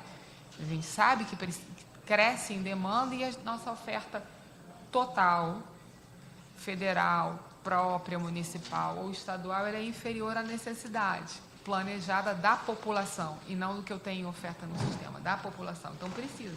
Esse é o próximo chamamento que tem aí. Imagem não precisa. Por quê? Porque a gente tem ainda uma grande quantidade de imagens, sobretudo com a entrada da reimagem. Mamografia, por exemplo, não por mamógrafo, tem aparelho suficiente e tem oferta nesse momento suficiente que dá conta da população planejada. O número de oferta dá conta da população planejada. Então, a gente na mamografia não precisaria intervir proporcionalmente, mas em outros setores, sim. Por exemplo, no ecodoppler, outro setor de imagem que complementa os pacientes hipertensos, enfim. E aí é uma série. Né? Tá bom. Sinal que nós teremos outras audiências que serão necessárias para a gente continuar discutindo, para quem sabe um dia a população da nossa cidade, nosso estado, possa ter um atendimento de saúde de qualidade. Eu quero muito agradecer a todos aqui presentes, pedir às nossas amigas das doenças raras que opinem o nosso projeto, apontem aí o que a gente pode melhorar, doutor Frank também, agradecendo a doutora Thaisa por nos levar a refletir esse tema, agradecer a doutora Zaira Costa, que é uma amiga aqui, que sempre será convidada, é importante que os conselhos estejam presentes para discutir, agradecer ao Sindicato dos Médicos e a doutora Cláudia e a doutora Fernanda por estarem presentes nessa audiência. Nada mais havendo a tratar, declaro encerrada a presente audiência, agradecendo a presença de todos. Obrigada.